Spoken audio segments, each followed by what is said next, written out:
welcome back to News TV 84 break ਤੋਂ ਬਾਅਦ ਅਸੀਂ ਮੀਡੀਆ ਪਰਸਨੈਲਿਟੀ ਫਰਮ ਕੈਨੇਡਾ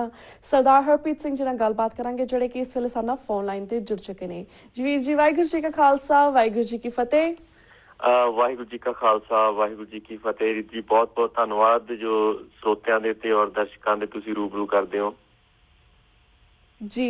तो वीर जी, I would like to ask you, जिस तरह RSS की जी स्ट्रेंथ है अजकल सिख बहु गिनती वाले पिंडों के वध रही है, जिवें तुसीं जानते हो कि RSS स्कॉलरशिप स्कीम तहत गरीब विद्यार्थियों को अपने जाल के फसाने लई बहुत यतनशील है। तुसीं सिख कौम नूं दरपेश RSS के इस गंभीर चैलेंज बारे अज की कहना चाहोगे? रीति ये कोई हुण तो नहीं, जदों दी इहदी शुरुआत हुई है बीजेपी की जी। पहली गल तो मैं ये जरूर ये कहना चाहांगा कि जो तुसीं ईवन अडवाणी की किताब भी पढ़ते हैं, एक चीज तो उन्होंने बहुत स्पष्ट है जिहड़ी कि जो हिंदू जिहड़े भाईचारे के लोग ने उन्होंने चंगी भी है। वो चंगी इस तरह के नाल है भी घट्टो घट्ट किसी दे लई सुहिरदता है, वो अपने धर्म के लिए सुहिरद ने, वो जे सोचते ने तो अपने धर्म के लिए सोचते ने। ਥਾਂ ਥਾਂ ਦੇ ਉੱਪਰ ਜਿਹੜੀਆਂ ਉਹਨਾਂ ਦੀਆਂ ਪਾਲਿਸੀਜ਼ ਬਣਦੀਆਂ ਨੇ, ਉਹਨਾਂ ਦੇ ਵਿੱਚ ਇੱਕ ਚੀਜ਼ ਨੂੰ ਜਿਹੜਾ ਉਹਨਾਂ ਦਾ ਸੈਂਟਰ ਪੁਆਇੰਟ ਐਪੀ ਸੈਂਟਰ ਜਿਹੜਾ ਹੈਗਾ ਉਹ ਹਿੰਦੂਇਜ਼ਮ ਹੁੰਦਾ ਜੀ, ਜਿਹੜੀ ਕਿ ਸਾਡੇ ਵਿੱਚ ਹਮੇਸ਼ਾ ਮਿਸਿੰਗ ਹੁੰਦੀ ਆ।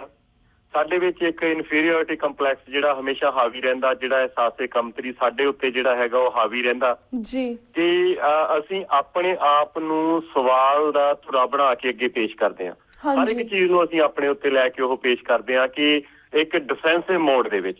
ਪਰ ਉਹਨਾਂ ਦੇ ਵਿੱਚ ਇਹ ਚੀਜ਼ ਕਦੇ ਵੀ ਨਹੀਂ, ਇਹ ਹੁਣ ਤੋਂ ਨਹੀਂ ਲੈ ਕੇ 1947 ਵੇਲੇ ਤੋਂ ਉਹ ਉਸੇ ਤਰ੍ਹਾਂ ਦੇ ਨਾਲ ਅਗਰੈਸਿਵ ਨੇ ਜਿਸ ਤਰ੍ਹਾਂ ਤਰੀਕੇ ਦੇ ਨਾਲ ਅੱਜ ਅਗਰੈਸਿਵ ਨੇ। ਹਾਂਜੀ, ਰਹੀ ਗੱਲ RSS ਦੀ ਕਿ ਉਹਨਾਂ ਦੇ ਏਜੰਡੇ ਦੇ ਪਿੱਛੇ, ਉਹਨਾਂ ਦਾ ਏਜੰਡਾ ਹਮੇਸ਼ਾ ਤੋਂ ਇੱਕ ਚੀਜ਼ ਰਹੀ ਹੈ ਜੀ, ਇੱਕ ਅਖੰਡ ਭਾਰਤ ਤੇ ਦੂਸਰਾ ਜਿਹੜਾ ਹੈਗਾ ਆ ਯੂਨਿਟੀ ਦੀ ਗੱਲ ਨਹੀਂ, ਉੱਥੇ ਯੂਨੀਫਾਰਮਿਟੀ ਦੀ ਗੱਲ ਹੋ ਰਹੀ ਆ ਜੀ, ਉੱਥੇ ਏਕਤਾ ਦੀ ਨਹੀਂ ਗੱਲ ਹੋ ਰਹੀ, ਉੱਥੇ ਇੱਕ ਸਾਰਤਾ ਦੀ ਗੱਲ ਹੋ ਰਹੀ ਆ।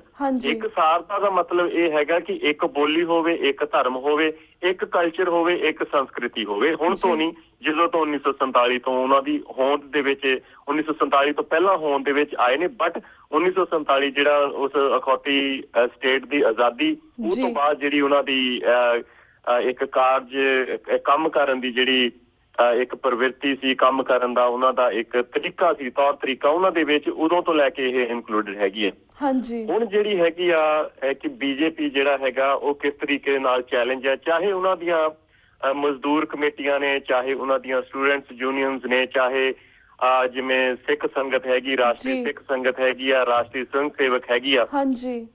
ਉਹਨਾਂ ਦਾ ਇੱਕ ਅਕੀਦਾ, ਇੱਕ ਏਜੰਡਾ, ਇਹ ਚੀਜ਼ ਤਾਂ ਉਹ ਹੈਗੀ ਜਿਵੇਂ ਮੈਂ ਪਹਿਲਾਂ ਦੱਸ ਚੁੱਕਾ ਵੀ ਯੂਨੀਫਾਰਮਿਟੀ ਜੀ, ਇਹ ਉਹ ਇੱਕ ਇੱਕੋ ਹੀ ਜਿਹੜਾ ਹੈਗਾ ਕਲਚਰ ਹੈ ਉੱਥੇ ਡਿਵੈਲਪ ਕਰਨਾ ਚਾਹੁੰਦੇ ਆ। ਔਰ ਉਸੇ ਤਹਿਤ ਜਿਹੜੇ ਹੈਗੇ ਆ, ਚਾਹੇ ਉਹ ਮੋਹਨ ਭਾਰਗਵ ਹੋਵੇ, ਚਾਹੇ ਅਡਵਾਨੀ ਹੋਵੇ, ਮੋਹਨ ਭਾਰਗਵ ਦੀਆਂ ਜਿਹੜੀਆਂ 4 ਫੇਰੀਆਂ ਪੰਜਾਬ ਦੇ ਵਿੱਚ ਲੱਗ ਚੁੱਕੀਆਂ ਨੇ, ਉਸ ਤੋਂ ਬਾਅਦ ਅਡਵਾਨੀ ਦੀਆਂ ਜਿਹੜਾ ਰਾਧਾ ਸਵਾਮੀ ਸੈਕਟ ਦੇ ਜਿਹੜੇ ਢਿੱਲੋਂ ਹੈਗੇ, ਉਹਨਾਂ ਦਾ ਜਿਹੜਾ ਮੇਨ ਉਹਨਾਂ ਦੇ ਨਾਲ ਗੱਲਬਾਤ ਹੋ ਚੁੱਕੀ ਹੈ। ਸੋ ਇਹਨਾਂ ਤੋਂ ਕਿਆਸ ਰਾਈਆਂ। ਦੂਸਰੀ ਗੱਲ ਇਹ ਹੈਗੀ ਜਿਸ ਤਰੀਕੇ ਨਾਲ 650 ਦੇ ਕਰੀਬ ਇਹਨਾਂ ਦੀਆਂ ਸ਼ਾਖਾਵਾਂ ਜਿਹੜੀਆਂ ਆ ਪੰਜਾਬ ਦੇ ਵਿੱਚ ਵੱਖਰੀ ਵੱਖਰੀਆਂ ਥਾਵਾਂ ਦੇ ਉੱਤੇ ਖੁੱਲ ਚੁੱਕੀਆਂ, ਭਾਵੇਂ ਕਿ ਅਜੇ ਬਹੁਤ ਨਹੀਂ ਨੇ, ਕਿਉਂਕਿ 12,600-700 ਪਿੰਡ ਨੇ ਪੰਜਾਬ ਦੇ। ਉਹਨਾਂ ਦੇ ਵਿੱਚ ਜੇ ਅਸੀਂ ਇਹ ਗੱਲ ਕਰੀਏ 650 ਕੁਛ ਵੀ ਨਹੀਂ ਹੈ ਵੈਸੇ ਪਰਸੈਂਟੇਜ ਦੇ ਹਿਸਾਬ ਦੇ ਨਾਲ, ਪਰ ਜਿਸ ਤਰੀਕੇ ਦੇ ਨਾਲ ਉਹ ਅਗਰੈਸਿਵ ਮੋਡ ਦੇ ਵਿੱਚ, ਜਿਸ ਤਰੀਕੇ ਦੇ ਨਾਲ ਉਹ ਤੁਸੀਂ ਵੱਖਰੀਆਂ ਵੱਖਰੀਆਂ ਥਾਵਾਂ ਦੇ ਉੱਤੇ ਪਿਕਚਰਸ ਵੀ ਦੇਖਦੇ ਹੋ, ਜਿਹੜੇ ਸਿੱਖਾਂ ਦੇ ਮੁੰਡੇ ਨੇ, ਜਿਹੜੇ ਨੌਜਵਾਨ ਨੇ, ਸਿੱਖ ਨੌਜਵਾਨ ਕਿਸ ਤਰੀਕੇ ਨਾਲ ਖਾਕੀ ਨਿੱਕਰਾਂ ਪਾ ਕੇ ਔਰ ਤਲਵਾਰਾਂ ਜਿਹੜੀਆਂ ਹੈਗੀਆਂ ਨੰਗੀਆਂ ਹੱਥ ਦੇ ਵਿੱਚ ਲੈ ਕੇ ਤੇ ਉਹ ਬੜੇ ਮਾਣ ਦੇ ਨਾਲ ਇਹ ਫੋਟੋਆਂ ਜਿਹੜੀਆਂ ਖਿਚਾਉਂਦੇ ਨੇ। ਔਰ ਇਹੀ ਜੇ ਚੀਜ਼ਾਂ ਕਿਸੇ ਦਮਾਲੇ ਵਾਲੇ ਸਿੱਖ ਦੇ ਹੱਥ ਦੇ ਵਿੱਚ ਕੋਈ ਕਿਰਪਾਨ ਹੋਵੇ ਤੇ ਉਹ ਵੀ ਤੁਹਾਨੂੰ ਪਤਾ ਵੀ ਮੀਡੀਆ ਕਿਸ ਤਰੀਕੇ ਨਾਲ ਪੇਸ਼ ਕਰਦਾ ਉਹਨਾਂ ਚੀਜ਼ਾਂ ਨੂੰ, ਔਰ ਇਸ ਜਿਹੜੀਆਂ ਇਹ ਪਿਕਚਰਸ ਨੇ ਉਹਨਾਂ ਨੂੰ ਮੀਡੀਆ ਕਿਸ ਤਰੀਕੇ ਨਾਲ ਉਹ ਪੇਸ਼ ਕਰ ਰਿਹਾ। ਹੁਣ ਇਹ ਇੱਕ ਉਹਨਾਂ ਦਾ RSS ਜਿਹੜਾ ਇਹ ਅਸੀਂ ਕਹਿ ਦਵਾਂਗੇ ਕਿ ਉਹਨਾਂ BJP ਦੀ ਜਿਹੜੀ ਆ ਡਰਾਈਵਿੰਗ ਫੋਰਸ ਹੈ। ਇੱਕ ਉਹਨਾਂ ਦਾ ਅਸੀਂ ਇਹ ਕਹਿ ਦਵਾਂਗੇ ਕਿ ਆਈਡੀਓਲੋਜੀਕਲ ਜਿਹੜਾ ਥੰਮ ਹੈਗਾ ਉਹ RSS ਦੇ ਵਿੱਚੋਂ ਕਿਤੇ ਨਾ ਕਿਤੇ ਨਿਕਲਦਾ। ਹੁਣ ਇੱਕ ਪਾਸੇ RSS ਧਾਰਮਿਕ ਤੌਰ ਦੇ ਉੱਤੇ ਔਰ ਦੂਸਰੇ ਪਾਸੇ BJP ਜਿਹੜੀ ਹੈਗੀ ਆ ਪੋਲੀਟੀਕਲ ਤੌਰ ਦੇ ਉੱਤੇ ਆਪਣੇ ਜਿਹੜੇ ਆ ਭਾਰਤ ਦੇ ਵਿੱਚ ਪੈਰ ਜਮਾਈ ਚੁੱਕੀ ਆ। ਹੁਣ RSS ਨੂੰ ਮੇਰੇ ਹਿਸਾਬ ਦੇ ਨਾਲ ਕੋਈ ਵੀ ਇਹੋ ਜਿਹੀ ਪ੍ਰੋਬਲਮ ਜਿਹੜੀ ਕਿ ਕਾਂਗਰਸ ਸਰਕਾਰ ਦੇ ਵਿੱਚ ਫੇਰ ਵੀ ਕਿਤੇ ਨਾ ਕਿਤੇ ਉਹਨਾਂ ਦੀ ਨੁਕਤਾਚੀਨੀ ਹੋ ਜਾਂਦੀ ਸੀ ਮਾੜੀ ਮੋਟੀ, ਪਰ ਜੇਕਰ ਤੁਸੀਂ ਹੁਣ ਪਿਛਲੇ ਇੱਕ ਜਦੋਂ ਦਾ ਮੋਦੀ ਸਰਕਾਰ ਬਣੀ ਹੈ ਤੇ ਭਾਰਗਵ ਦੇ ਇਹ ਬਿਆਨ ਆਉਣੇ ਬਾਰ-ਬਾਰ, ਚਾਹੇ ਉਹ ਸਿੱਖ ਨੇ ਚਾਹੇ ਉਹ ਮੁਸਲਮਾਨ ਨੇ, ਉਹਨਾਂ ਦਾ ਇਹ ਕਹਿਣਾ ਕਿ ਇਹ ਸਾਡੇ ਵਿੱਚੋਂ ਹੀ ਨਿਕਲੇ ਨੇ, ਇੱਕ ਬੋਲੀ ਹੋਣੀ ਚਾਹੀਦੀ ਆ। ਗੀਤਾ ਜਿਹੜੀ ਹੈਗੀ ਆ ਉਹ Day 1 ਤੋਂ ਪੜ੍ਹਾਈ ਜਾਣੀ ਚਾਹੀਦੀ ਆ, ਰਮਾਇਣ ਜਿਹੜੀ ਹੈਗੀ ਆ ਉਹ Day 1 ਤੋਂ ਪੜ੍ਹਾਈ ਜਾਣੀ ਚਾਹੀਦੀ ਆ। ਹੁਣ ਜਿਹੜੀਆਂ ਉਹ ਗੱਲਾਂ ਕਰਦੇ ਨੇ ਬਿਲਕੁਲ ਖੁੱਲ ਕੇ ਕਰਦੇ ਨੇ, ਉਹਨਾਂ ਦੀ ਕੋਈ ਬਿਨਾਂ ਕਿਸੇ ਰੋਕ ਟੋਕ ਦੇ ਉੱਤੋਂ ਉਹ ਕਰ ਰਹੇ ਨੇ, ਕਿਉਂਕਿ ਹੁਣ ਉਹਨਾਂ ਦੀ ਜਿਹੜੀ ਇੱਕ ਪੋਲੀਟੀਕਲ ਸੇ ਜਾਂ ਮੈਂ ਇਹ ਕਹਾਂਗਾ ਕਿ ਇੱਕ ਐਸਟੈਬਲਿਸ਼ਮੈਂਟ ਦੇ ਵਿੱਚ ਇੱਕ ਬਹੁਤ ਵੱਡੇ ਰੂਪ ਦੇ ਵਿੱਚ ਉਹ ਅੱਗੇ ਆਏ ਨੇ। ਹੁਣ ਜਦੋਂ ਪੰਜਾਬ ਦੀ ਅਸੀਂ ਗੱਲ ਕਰਦੇ ਹਾਂ, ਜੇਕਰ ਹੁਣ ਅਸੀਂ ਧਾਰਮਿਕ ਪਾਸਾ ਲੈਂਦੇ ਆ, ਜਿਸ ਤਰੀਕੇ ਦੇ ਨਾਲ ਬਾਦਲ ਨੇ, ਚਾਹੇ ਉਹ ਜਥੇਦਾਰ ਨੇ, ਚਾਹੇ ਉਹ ਸ਼੍ਰੋਮਣੀ ਕਮੇਟੀ ਆ, ਚਾਹੇ ਉਹ ਪੰਜਾਬ ਦੀ ਜਿਹੜੀ ਪੰਥਕ ਸਿਆਸਤ ਹੈ ਜਿਹਨੂੰ ਇਹ ਪੰਥਕ ਸਿਆਸਤ ਕਹਿੰਦੇ ਨੇ, ਉਹਨਾਂ ਸਾਰੀਆਂ ਚੀਜ਼ਾਂ ਦੇ ਉੱਤੇ ਬਾਦਲਾਂ ਦਾ ਕਬਜ਼ਾ। ਔਰ ਬਾਦਲ ਕਿਹਦੇ ਕਬਜ਼ੇ 'ਚ ਨੇ? ਅਲਟੀਮੇਟਲੀ ਬਾਦਲ ਜਿਹੜੇ ਨੇ ਖਾਕੀ ਨਿਕਰਾਂ ਦੀ ਕਬਜ਼ੇ 'ਚ ਨੇ। ਉਹ ਕੋਈ ਚੈਲੰਜ ਨਹੀਂ ਹੈ। ਹੁਣ ਦੂਸਰੇ ਪਾਸੇ ਇਹ ਆ ਰਿਹਾ ਕਿ BJP, ਕਿਉਂਕਿ ਉਹਨੂੰ ਹਰਿਆਣਾ ਦੇ ਵਿੱਚ ਵੀ ਜਿਸ ਤਰੀਕੇ ਦੇ ਨਾਲ ਬਹੁਮਤ ਮਿਲਿਆ, ਜਿਸ ਤਰੀਕੇ ਦੇ ਨਾਲ ਬਾਦਲ ਦਾ ਹਰਿਆਣੇ ਦੇ ਵਿੱਚ ਜਿਹੜੀ ਦੇਵੀਲਾਲ ਹੋਣਾ ਦੀ ਮਦਦ ਕਰਨੀ ਔਰ ਜਿਸ ਤਰੀਕੇ ਨਾਲ ਉਹਦਾ ਰਿਫਟ ਆਪਸ ਦੇ ਵਿੱਚ ਆਇਆ, ਔਰ ਪਿਛਲੇ ਸਮੇਂ ਦੇ ਵਿੱਚ ਜਿਵੇਂ BJP ਆਪਣੇ ਆਪ ਨੂੰ ਇਹ ਕਹਿ ਰਹੀ ਹੈ ਕਿ ਅਸੀਂ 2017 ਦੀਆਂ ਜਿਹੜੀਆਂ ਚੋਣਾਂ ਨੇ ਉਹ ਆਪਣੇ ਬਲਬੂਤੇ ਦੇ ਉੱਤੇ ਅਸੀਂ ਲੜਾਂਗੇ। ਹੁਣ ਬਾਦਲ ਜਿਹੜਾ ਕਿ ਪਹਿਲਾਂ ਹੀ ਕਦੀ ਵੀ ਉਹਨੇ ਸਿੱਖਾਂ ਦੇ ਲਈ ਸਟੈਂਡ ਨਹੀਂ ਲਿਆ, ਹੁਣ ਉਹਨੂੰ ਇਸ ਗੱਲ ਦਾ ਡਰ ਹੈ ਕਿ 2017 ਦੀਆਂ ਜਿਹੜੀਆਂ ਚੋਣਾਂ ਆਉਣੀਆਂ ਨੇ, ਹੋ ਸਕਦਾ ਕਿ ਜੋ ਵੇਵ ਅੱਜ ਮੋਦੀ ਦੀ ਚੱਲ ਰਹੀ ਆ, ਉਸ ਵੇਵ ਦੇ ਤਹਿਤ ਹੋ ਸਕਦਾ ਕਿ ਇਹਦਾ ਜਿਹੜਾ ਹੈਗਾ ਪੱਤਾ ਨਾ ਕੱਟਿਆ ਜਾਵੇ, ਇਹਦਾ ਪੱਤਾ ਕਿਤੇ ਕੱਟਿਆ ਨਾ ਜਾਵੇ। ਇਹ ਨਾ ਹੋਵੇ ਕਿ ਸੁਖਵੀਰ ਬਾਦਲ, ਜਿਹੜਾ ਇਹ ਮੇਰਾ ਆਪਣਾ ਪਰਸਨਲ ਵਿਊ ਆ, ਪਿਛਲੀ ਵਾਰ ਵੀ ਇਹ ਸ਼ੇਅਰ ਕੀਤਾ ਸੀਗਾ, ਤੇ ਜੇਕਰ ਉਹਦੀ ਅਸੀਂ ਇੱਕ ਰਾਜਨੀਤਿਕ ਔਕਾਤ ਦੇਖੀਏ ਤੇ ਮੇਰਾ ਖਿਆਲ ਨਹੀਂ ਵੀ ਉਸ ਸ਼ਖਸ ਨੂੰ ਨਾ ਤਾਂ ਉਹਦੀ ਪੋਲੀਟੀਕਲ ਵਿਜ਼ਨ ਹੈਗਾ ਕੋਈ ਵੀ, ਤੇ ਨਾ ਉਹਨੂੰ ਕੋਈ ਬੋਲਣ ਦੀ ਕਿਸ ਤਰੀਕੇ ਨਾਲ ਮੀਡੀਆ ਦੇ ਨਾਲ ਗੱਲ ਕਰਨੀ ਆ, ਕਿਸ ਤਰੀਕੇ ਦੇ ਨਾਲ ਜਵਾਬ ਦੇਣੇ ਨੇ, ਕਿਸ ਤਰੀਕੇ ਨਾਲ ਆਪਣੇ ਸਵਾਲ ਰੱਖਣੇ ਨੇ। ਮੈਨੂੰ ਨਹੀਂ ਲੱਗਦਾ ਕਿ ਉਹਨੂੰ ਕੋਈ ਵੀ ਇਸ ਤਰੀਕੇ ਦੀ ਲਿਆਕਤ ਹੈ। ਤੇ ਜੇਕਰ ਜੋ ਬਾਦਲ ਹੈ, ਪ੍ਰਕਾਸ਼ ਸਿੰਘ ਬਾਦਲ, ਅੱਜ ਜਿਹੜੀ ਉਹਦਾ ਇੱਕ ਪੋਲੀਟੀਕਲ ਏਜੰਡਾ ਸਿਰਫ ਤੇ ਸਿਰਫ ਸੁਖਵੀਰ ਬਾਦਲ ਨੂੰ ਕਿਸੇ ਨਾ ਕਿਸੇ ਤਰੀਕੇ ਚੀਫ ਮਿਨਿਸਟਰ ਦੀ ਕੁਰਸੀ ਦੇ ਉੱਤੇ ਬਿਠਾਉਣਾ, ਕਿਉਂਕਿ ਉਹਨੂੰ ਵੀ ਪਤਾ ਕਿ ਮੇਰੇ ਹੁੰਦਿਆਂ ਜੇਕਰ ਉਹ ਨਾ ਬੈਠਾ ਤੇ ਮੁੜ ਕੇ ਇਹ ਹੋ ਸਕਦਾ ਕਿ ਜਿਹੜਾ ਸੁਖਵੀਰ ਬਾਦਲ ਉਹ ਕਦੀ ਵੀ ਪੰਜਾਬ ਦੀ ਸਿਆਸਤ ਦੇ ਵਿੱਚ, ਪੰਜਾਬ ਦੀ ਉਹਦੇ 'ਚ ਕਦੀ ਕਾਮਯਾਬ ਨਾ ਹੋ ਸਕੇ। ਹੁਣ ਉਹਨੂੰ ਇਹ ਡਰ ਵੀ ਆ ਤੇ ਇੱਕ ਪਾਸਿਓਂ ਉਹਦਾ ਆਪਣਾ ਵੀ ਜੋ ਉਹਦਾ ਅੰਦਰ ਵੀ ਸਿੱਖਾਂ ਦੇ ਨਾਲ ਕਦੀ ਨਹੀਂ ਖੜਿਆ ਪ੍ਰਕਾਸ਼ ਸਿੰਘ ਬਾਦਲ ਦਾ। ਹੁਣ ਉਸ ਸਿਨੈਰੀਓ ਦੇ ਵਿੱਚ ਵੀ BJP ਜਿਹੜੀ ਹੈਗੀ ਆ ਖਾਸ ਤੌਰ ਦੇ ਉੱਤੇ ਸਾਡੇ ਲਈ, ਸਿੱਖਾਂ ਦੇ ਲਈ ਇੱਕ ਬਹੁਤ ਵੱਡਾ ਚੈਲੰਜ ਹੈ।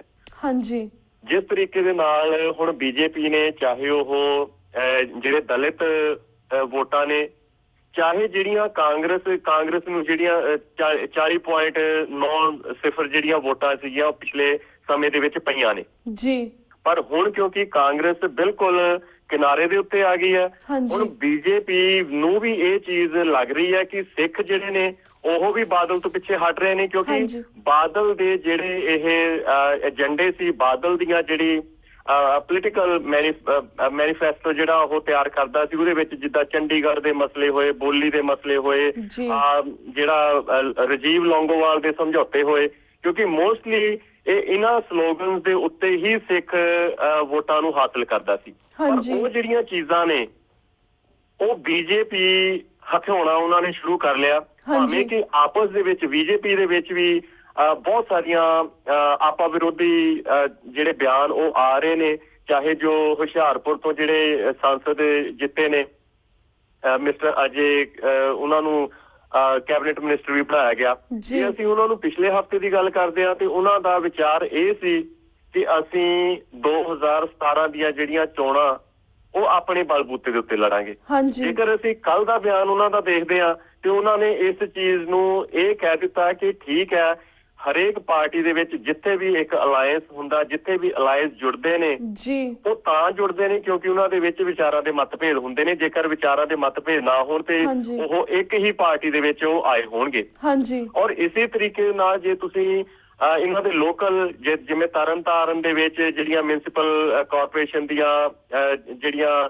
ਚੋਣਾਂ ਨੇ ਉਹਨਾਂ ਦੇ ਵਿੱਚੋਂ ਵੀ ਇਹ ਸੁਰਾਂ ਉੱਠਣੀਆਂ ਸ਼ੁਰੂ ਹੋ ਗਈਆਂ ਨੇ ਕਿ ਅਸੀਂ ਆਪਣੇ ਤੌਰ ਦੇ ਉੱਤੇ ਜਿਹੜੀਆਂ ਉਹ ਚੋਣਾਂ ਲੜਾਂਗੇ। ਜੇ ਚੰਡੀਗੜ੍ਹ ਦੀ ਗੱਲ ਕਰਦੇ ਹਾਂ, ਚੰਡੀਗੜ੍ਹ ਦੇ ਵਿੱਚ ਜਿਹੜੀ SAD ਜਿਹੜੀ ਸ਼੍ਰੋਮਣੀ ਅਕਾਲੀ ਦਲ ਬਾਦਲ ਦੀ ਇਕਾਈ ਹੈਗੀ, ਉਹਨਾਂ ਦਾ ਪ੍ਰੈਜ਼ੀਡੈਂਟ, ਉਹਦਾ ਇਹ ਕਹਿਣਾ ਹੈਗਾ ਕਿ ਇਹ ਚੰਡੀਗੜ੍ਹ ਪੰਜਾਬ ਨੂੰ ਜਾਣਾ ਚਾਹੀਦਾ। ਪਰ ਜਿਹੜੇ ਬੀਜੇਪੀ ਦੇ ਉੱਥੋਂ ਦੇ ਪ੍ਰੈਜ਼ੀਡੈਂਟ ਨੇ ਉਹਨਾਂ ਦਾ ਇਹ ਕਹਿਣਾ ਆ, ਮਿਸਟਰ ਟੰਡਨ ਨੇ, ਉਹਨਾਂ ਦਾ ਇਹ ਕਹਿਣਾ ਆ ਵੀ ਇਹ ਜਿਹੜੀ ਸਾਰੀ ਦੀ ਸਾਰੀ ਕਿ ਇਹ ਚੰਡੀਗੜ੍ਹ ਨਾਲ ਜਾਣਾ, ਚੰਡੀਗੜ੍ਹ ਨੂੰ ਪੰਜਾਬ ਨਾਲ ਜਾਣਾ ਚਾਹੀਦਾ ਜਾਂ ਚੰਡੀਗੜ੍ਹ ਨੂੰ ਹਰਿਆਣੇ ਦੇ ਨਾਲ ਜਾਣਾ ਚਾਹੀਦਾ, ਇਹ ਲੋਕਾਂ ਤੋਂ ਪੁੱਛਣਾ ਚਾਹੀਦਾ। ਯਾਨੀ ਕਿ ਹੁਣ ਇੱਕ ਬਹੁਤ ਵੱਡਾ ਭੰਬਲ ਭੂਸਾ ਕ੍ਰੀਏਟ ਕੀਤਾ ਜਾ ਰਿਹਾ। ਇਹ ਪਤਾ ਨਹੀਂ ਲੱਗ ਰਿਹਾ ਕਿ ਬੀਜੇਪੀ ਦੇ ਮਨ ਦੇ ਵਿੱਚ ਅਜੇ ਕੀ ਹੈ। ਇਹ ਵੀ ਹੋ ਸਕਦਾ ਕਿ ਅੱਜ ਤੱਕ ਜੇਕਰ ਕੈਬਨਿਟ ਮਿਨਿਸਟਰ ਜਿਹੜੇ ਬਣੇ ਨੇ ਹੁਸ਼ਿਆਰਪੁਰ ਤੋਂ, ਜੇ ਉਹਨਾਂ ਨੇ ਅੱਜ ਬਿਆਨ ਬਦਲਿਆ ਹਫ਼ਤੇ ਪਹਿਲੇ ਦਾ, ਤੇ ਇਹ ਵੀ ਹੋ ਸਕਦਾ ਕਿ ਉਹਨਾਂ ਨੇ ਦਿੱਲੀ ਦੀਆਂ ਚੋਣਾਂ ਨੂੰ ਮੁੱਖ ਰੱਖ ਕੇ ਬਦਲਿਆ ਹੋਵੇ ਕਿਉਂਕਿ ਦਿੱਲੀ ਦੀਆਂ ਚੋਣਾਂ ਵੀ ਅਗਲੇ ਸਾਲ ਜਨਵਰੀ ਦੇ ਵਿੱਚ ਆ ਰਹੀਆਂ ਨੇ, ਤਾਂ ਕਿ ਲੋਕਾਂ ਦੇ ਵਿੱਚ ਇਹ ਚੀਜ਼ਾਂ ਨਾ ਆਉਣ। ਕਿਉਂਕਿ ਬਹੁਤ ਸਾਰੇ ਇਲਾਕੇ ਦਿੱਲੀ ਦੇ ਵਿੱਚ ਵੀ ਇਹੋ ਜਿਹੇ ਨੇ ਜਿਨ੍ਹਾਂ ਦੇ ਵਿੱਚ ਸਿੱਖ ਵੋਟਰ ਬਹੁਤ ਜ਼ਿਆਦਾ ਨੇ ਤੇ ਹੋ ਸਕਦਾ ਕਿ ਉਹ ਵੋਟਾਂ ਨੂੰ ਲੈਣ ਦੇ ਲਈ ਅਜੇ ਉਹ ਇਹ ਪੱਤਾ ਨਾ ਖੇਡਣ ਕਿ ਅਸੀਂ ਅਕਾਲੀ ਦਲ ਜਿਹੜਾ ਹੈਗਾ ਆ ਉਹਦੇ ਨਾਲ ਤੋੜ ਵਿਛੋੜਾ ਕਰਨਾ। ਪਰ ਅਕਾਲੀ ਦਲ ਨੂੰ ਇਹ ਕਿਤੇ ਨਾ ਕਿਤੇ ਇੱਕ ਡਰ ਹੈ ਔਰ ਉਹ ਡਰ ਇਸ ਚੀਜ਼ ਤੋਂ ਵੀ ਅੱਗੇ ਸਾਡੇ ਆਉਂਦਾ ਹੈ ਕਿ ਅਕਾਲੀ ਦਲ ਦੇ ਵਿੱਚੋਂ ਕਿਸੇ ਵੀ ਇੱਕ ਬੰਦੇ ਨੇ ਨਾ ਤਾਂ ਨਵਜੋਤ ਸਿੱਧੂ ਨੇ ਜਿਹੜੀਆਂ ਗੱਲਾਂ ਕਹੀਆਂ ਉਹਨਾਂ ਨੂੰ ਕਾਊਂਟਰ ਕੀਤਾ, ਨਾ ਈਵਨ ਬੀਜੇਪੀ ਦੇ ਜਿਹੜੇ ਸੈਕੰਡ ਲਾਈਨ ਥਰਡ ਲਾਈਨ ਜਿਹੜੇ ਵਰਕਰ ਨੇ ਜਾਂ ਲੀਡਰ ਨੇ ਉਹ ਜਿਹੜੀਆਂ ਗੱਲਾਂ ਕਰਦੇ ਹੈਗੇ, ਕਿਸੇ ਵਿੱਚ ਇੰਨੀ ਹਿੰਮਤ ਨਹੀਂ ਹੈ ਕਿਉਂਕਿ ਇੱਕ ਵਿਪ ਹੈ ਉਹਨਾਂ ਦਾ, ਇੱਕ ਪਾਰਟੀ ਦਾ ਇੱਕ ਉਹਨਾਂ ਦੇ ਉੱਤੇ ਕੁੰਡਾ ਜਿਹੜਾ ਆ ਉਹ ਲੱਗਾ ਹੋਇਆ ਵੀ ਤੁਸੀਂ ਬੀਜੇਪੀ ਦੇ ਖਿਲਾਫ ਕੋਈ ਗੱਲ ਨਹੀਂ ਕਰਨੀ। ਸੋ ਇਹ ਇੱਕ ਡਰ ਦਾ ਮਾਹੌਲ ਜਿਹਨੂੰ ਅਸੀਂ ਪੰਥਕ ਸਰਕਾਰ ਕਹਿੰਦੇ ਆ ਜਾਂ ਜਿਹਨੂੰ ਅਸੀਂ ਇਹ ਕਹਿੰਦੇ ਆ ਕਿ ਪੰਥਕ ਪੋਲਿਟੀ ਆ ਉਹਦੇ ਵਿੱਚ ਵੀ ਇੱਕ ਡਰ ਦਾ ਮਾਹੌਲ ਹੈ। ਪਰ ਦੂਸਰੇ ਪਾਸੇ ਜਿਹੜੇ ਬੀਜੇਪੀ ਦੇ ਨੇ, RSS ਦੇ ਨੇ, ਚਾਹੇ ਉਹ ਉਹਨਾਂ ਦੇ ਧਾਰਮਿਕ ਵਿੰਗ ਨੇ, ਚਾਹੇ ਉਹਨਾਂ ਦੇ ਸਟੂਡੈਂਟ ਵਿੰਗ ਨੇ, ਚਾਹੇ ਉਹ ਉਹਨਾਂ ਦੇ ਜਿਹੜੇ ਮਜ਼ਦੂਰ ਵਿੰਗ ਨੇ, ਜਿੰਨੇ ਵੀ ਵਿੰਗ ਨੇ ਉਹ ਉਹਨਾਂ ਦੀਆਂ ਜਿਹੜੀਆਂ ਵਾਗਡੋਰਾਂ ਨੇ ਉਹ ਖੁੱਲੀਆਂ ਪਈਆਂ ਨੇ ਕਿਉਂਕਿ ਸਰਕਾਰ ਉਹਨਾਂ ਦੀ ਆ। ਸੋ ਇਸ ਸਾਰੇ ਦੇ ਸਾਰੇ ਹਾਲਾਤ ਦੇ ਵਿੱਚ ਮੈਨੂੰ ਇਹ ਲੱਗਦਾ ਹੈ ਕਿ ਆਉਣ ਵਾਲਾ ਸਮਾਂ, ਵੈਸੇ ਤਾਂ ਹਰ ਵਾਰ ਅਸੀਂ ਇਹੀ ਕਹਿੰਦੇ ਆ ਕਿ ਸਿੱਖਾਂ ਦੇ ਲਈ ਆਉਣ ਵਾਲਾ ਸਮਾਂ ਬਹੁਤ ਇਹ ਕਹਾਂਗੇ ਕਿ ਮੁਸ਼ਕਲਾਂ ਭਰਿਆ ਹੋਏਗਾ, ਪਰ ਕਿਉਂਕਿ ਜੋ ਸਾਡੇ ਵੀ ਸਿੱਖਾਂ ਨੂੰ ਕਈ ਵਾਰ ਇਹ ਲੱਗਦਾ ਹੈ ਕਿ ਸ਼ਾਇਦ ਜਿਹੜੀਆਂ ਗੱਲਾਂ ਅਸੀਂ ਕਰ ਰਹੇ ਹਾਂ ਉਹ ਮੁਨਾਸਿਬ ਨਹੀਂ ਨੇ ਕਿਉਂਕਿ ਜਿਹੜੇ ਉਹ ਵੀ ਕਿਸੇ ਨਾ ਕਿਸੇ ਹੱਦ ਤੱਕ ਇਹ ਸਮਝਣ ਲੱਗ ਪਏ ਨੇ ਕਿ ਸ਼ਾਇਦ ਸਿੱਖ ਜਿਹੜੇ ਨੇ ਉਹ ਹਿੰਦੂਆਂ ਦੀ, ਜਿਵੇਂ ਉਹ ਕਹਿੰਦੇ ਨੇ ਕਿ ਇੱਕ ਮਿਲਟਰੀ ਪੂਜਾ ਜਾਂ ਇਹ ਕਹਿੰਦੇ ਵੀ ਫੌਜੀ ਤਾਕਤ ਜਿਹੜੀ ਹੈਗੀ ਆ ਉਹ ਸਿੱਖਾਂ ਦੇ ਵਿੱਚ ਹੈ। ਸੋ ਇਸ ਤਰੀਕੇ ਨਾਲ ਇੱਕ ਬਹੁਤ ਵੱਡਾ ਉੱਥੇ ਭੰਬਲ ਭੂਸਾ ਪੈਦਾ ਹੋ ਰਿਹਾ ਜਿਹੜਾ ਕਿ ਆਉਣ ਵਾਲੇ ਸਮੇਂ ਦੇ ਵਿੱਚ ਮੈਨੂੰ ਲੱਗਦਾ ਕਿ ਕਾਫੀ ਆਉਣ ਵਾਲਾ ਸਮਾਂ, ਮੈਂ ਇਹ ਨਹੀਂ ਕਹਿੰਦਾ ਕਿ ਬਹੁਤ ਜ਼ਿਆਦਾ ਦੇਰ, ਆਉਣ ਵਾਲੇ 4-5 ਸਾਲਾਂ ਦੇ ਵਿੱਚ ਸਾਨੂੰ ਬਹੁਤ ਸਾਰੀਆਂ ਜਿਹੜੀਆਂ ਤਬਦੀਲੀਆਂ ਪੰਜਾਬ ਦੇ ਮਾਹੌਲ ਦੇ ਵਿੱਚ ਸਾਨੂੰ ਦਿਖਣਗੀਆਂ। ਜੀ ਬਿਲਕੁਲ ਬਿਲਕੁਲ Harpreet ji, thank you so much ਕਿ ਤੁਸੀਂ ਬਹੁਤ ਸਾਰੀਆਂ ਐਗਜ਼ਾਮਪਲਸ ਦਿੱਤੀਆਂ, ਡਿਟੇਲਸ ਦਿੱਤੀਆਂ ਇਸ ਦੇ ਬਾਰੇ। ਐਂਡ ਵੀ ਆਰ ਅੰਡਰਸਟੈਂਡ ਕਿ ਸਾਡਾ ਜਿਹੜਾ RSS ਦਾ ਜੋ ਚੈਲੰਜ ਆ ਸਾਨੂੰ ਇਸ ਨੂੰ ਹਰਾਉਣ ਦੇ ਲਈ ਵੀ ਕੋਸ਼ਿਸ਼ ਕਰਨੀ ਚਾਹੀਏ। Well thank you so much for your details ਵੀਰ ਜੀ। ਹੁਣ ਸਾਡਾ ਵਕਤ ਸਮਾਪਤੀ ਵੱਲ ਜਾ ਰਿਹਾ, ਤੁਹਾਡੇ ਕੋਈ ਇਜਾਜ਼ਤ ਲੈਂਦੇ ਆ। ਵਾਹਿਗੁਰੂ ਜੀ ਕਾ ਖਾਲਸਾ, ਵਾਹਿਗੁਰੂ ਜੀ ਕੀ ਫਤਿਹ। ਜੀ ਬਹੁਤ ਬਹੁਤ ਧੰਨਵਾਦ ਜੀ। ਵਾਹਿਗੁਰੂ ਜੀ ਕਾ ਖਾਲਸਾ, ਵਾਹਿਗੁਰੂ ਜੀ ਕੀ ਫਤਿਹ। ਵਿਊਅਰਸ, ਇਸ ਨਾਲ ਅਸੀਂ ਤੁਹਾਡੇ ਕੋਲ ਇਜਾਜ਼ਤ ਲੈਂਦੇ ਹਾਂ। ਕੱਲ ਮਿਲਾਂਗੇ ਸੇਮ ਟਾਈਮ ਸੇਮ ਸ਼ੋ ਤੇ, ਤਦ ਤੱਕ ਲਈ ਵਾਹਿਗੁਰੂ ਜੀ ਕਾ ਖਾਲਸਾ, ਵਾਹਿਗੁਰੂ ਜੀ ਕੀ ਫਤਿਹ।